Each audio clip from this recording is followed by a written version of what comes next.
Ukraine आणि रशियामध्ये सुरू असलेलं युद्ध रोखण्यासाठी अमेरिकेचे राष्ट्राध्यक्ष डोनाल्ड ट्रम्प यांनी जोरदार प्रयत्न सुरू केले आहेत। याचाच भाग म्हणून युक्रेनचे राष्ट्राध्यक्ष व्लादिमीर झेलेन्स्की यांनी शुक्रवारी व्हाईट हाऊसला भेट दिली होती। या भेटीदरम्यान अमेरिकेचे राष्ट्राध्यक्ष डोनाल्ड ट्रम्प यांच्याशी झेलेन्स्की यांची जोरदार बाचाबाची झाल्याचं पाहायला मिळालं। इतकंच नव्हे तर दोघांमध्ये संभाषण सुरू असताना ट्रम्प यांनी अमेरिकेचे माजी राष्ट्राध्यक्ष जो बायडन यांचा मूर्ख राष्ट्राध्यक्ष असा उल्लेख देखील केला। सध्या या घटनेचा व्हिडिओ सोशल मीडियावर जोरदार व्हायरल होत आहे। नेमकं हे प्रकरण काय आहे याविषयी जाणून घेऊयात। युक्रेननं कोणत्याही किमतीत युद्ध रोखण्यासाठी तयार व्हावं अशी इच्छा अमेरिकेचे राष्ट्राध्यक्ष डोनाल्ड ट्रम्प यांची होती। म्हणूनच झेलेन्स्की यांना अमेरिका दौऱ्यावर बोलवण्यात आलं होतं। पण झेलेन्स्की हे पुतिन यांच्याशी कोणत्याही प्रकारच्या तडजोडीसाठी तयार नव्हते।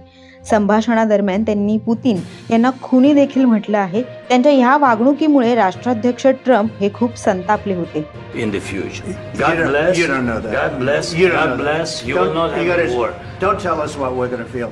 We're trying to solve a problem. Don't tell us what we're going to feel. I'm not telling you. Because you're in no position to dictate that. That's exactly what you're doing. You're in no position to dictate what we're going to feel.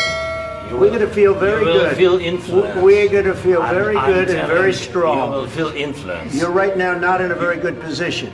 You've allowed yourself to be in a very bad position, and he happens to be right about it. From the very beginning of the war. You're not in a good position. You don't have the cards right now. With us, you start having cards. Right now, you don't. You're playing cards. You're playing cards. You're gambling with the lives of millions of people. You're gambling with World War III. You're gambling with World War III. And what you're doing is very disrespectful to the country, this country.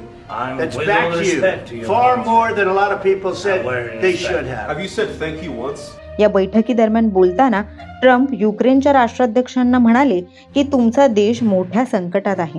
तुम्ही जिंकणार नाही आहात। आमच्यामुळे तुम्हाला सुरक्षितपणे बाहेर पडण्याची खूप चांगली संधी आहे। तुम्ही एकटे नाही आहात। आमच्या मूर्ख राष्ट्राध्यक्षांमार्फत आम्ही तुम्हाला $350 अब्ज दिले आहेत। आम्ही तुम्हाला लष्करी उपकरणं दिली आहेत। जर तुमच्याकडे आमची लष्करी उपकरणं नसती तर हे युद्ध 2 आठवड्यात संपलं असतं। या बैठकीनंतर डोनाल्ड ट्रम्प यांनी पोस्ट देखील करत पुन्हा एकदा युक्रेनच्या राष्ट्राध्यक्षांना सुनावलं, तुमच्याकडे सध्या कोणतेच पत्ते नाहीत। तुम्ही तिसऱ्या महायुद्धावर जुगार खेळत आहात। आज व्हाईट हाऊसमध्ये आमची खूप उत्तम बैठक झाली आणि माझ्या लक्षात आलं की युक्रेनचे राष्ट्राध्यक्ष झेलेन्स्की अद्याप शांततेसाठी तयार नाहीत। त्यांनी अमेरिकेचा अनादर केला आहे। Your country is in big trouble. Wait a minute. No. You've done a lot of talking. Your country is in big trouble. I know. You're not winning. You're not winning this.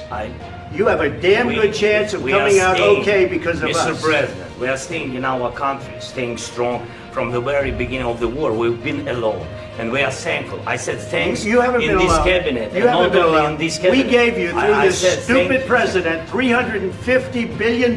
You voted we gave for you your military equipment, and your men are brave, but they had to use our military. What about if you didn't have our military equipment, if you didn't have our military equipment, this war would have been over in 2 weeks. In 3 days, I heard it from Putin. In 3 days, this is something maybe new. Less. In 2 weeks, of course, yes. It's going to be a very hard thing to do business like this. I tell you. Just say.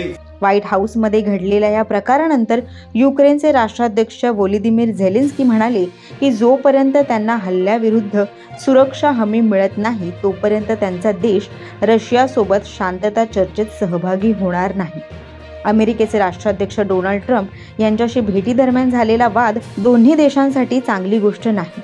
Trump यांनी हे समजून घेण्याची गरज आहे की Ukraine रशियाबद्दलचा आपला दृष्टिकोन एका क्षणात बदलू शकत नाही, हे देखील त्यांनी स्पष्ट केलं। दरम्यान ट्रम्प आणि झेलेन्स्की यांच्यातील या तणावपूर्ण बैठकीनंतर जागतिक नेते आणि अमेरिकन खासदारांनी तीव्र प्रतिक्रिया व्यक्त केल्या आहेत। या संघर्षामुळे झेलेन्स्की यांचा व्हाईट हाऊस दौरा निष्फळ ठरला आहे, ज्यामुळे अमेरिका आणि युक्रेन संबंधांच्या भविष्याबद्दल आता चिंता व्यक्त केली जात आहे।